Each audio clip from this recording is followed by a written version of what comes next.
Alors, pour la suite, euh, chaque semaine au jardin, on va avoir une liste de tâches à accomplir.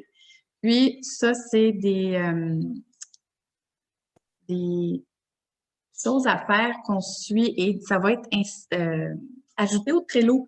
Donc, chaque élève va pouvoir se référer à la liste de choses à faire à chaque semaine. Alors, commençons avec la première semaine d'avril.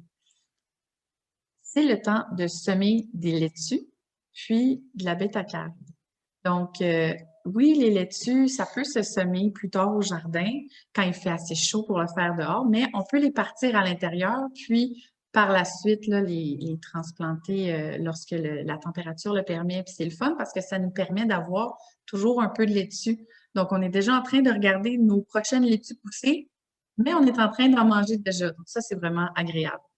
Ensuite, il faudrait arroser le matin, regarder l'humidité du terreau. Est-ce que c'est détrempé? Est-ce que c'est frais? Faire attention parce que souvent, on peut soit pas assez arroser ou trop arroser. Il faut vraiment un juste milieu.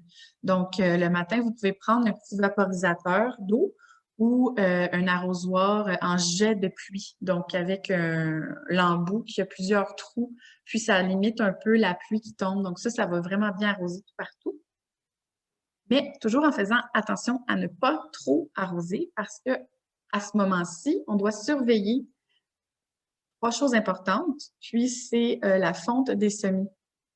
Ça, c'est un problème qu'on va avoir avec nos semis qui seront malades puis ils vont pas pousser. Donc, c'est important d'éviter de trop arroser puis causer des moisissures. Donc, ensuite, on doit vérifier à l'étiolement des petites plantes. Donc, ça, c'est quand la petite plante, elle essaye d'aller rejoindre le soleil, puis elle manque de lumière, donc elle va vraiment se fatiguer à pousser très longue. Elle va faire une longue tige. Puis, c'est difficile parfois là, d'essayer de les ramener en santé. Donc, il faut éviter ça à tout prix. Puis aussi, il y a les cyarides, S-C-I-A-R-I-D-E. C'est un nouveau mot pour moi. Donc, les cyarides qui sont des petites mouches qui sont vraiment causées par un environnement trop humide, là, donc à faire attention.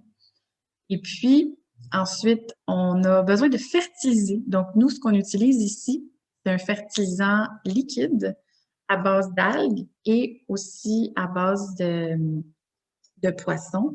Mais c'est pas nécessaire que vous achetiez ça. Si vous voulez à la maison, vous pouvez vous en procurer.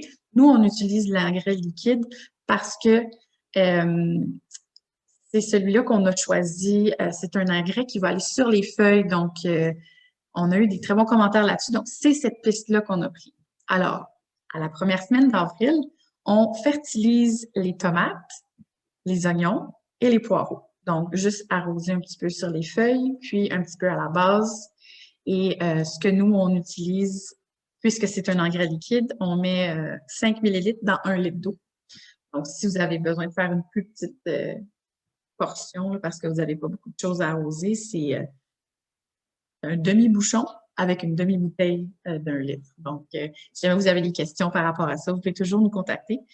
Puis ensuite, dans la première semaine d'avril, on a à tailler la ciboulette qu'on a déjà plantée. Nous, on avait déjà commencé de la ciboulette puis des petits poireaux, donc on va les tailler un petit peu.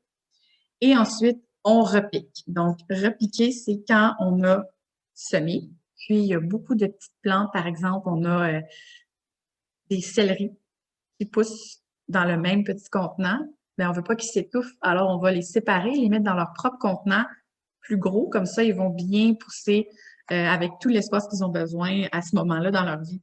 Donc, par exemple, le céleri, l'origan, le romarin, puis le persil.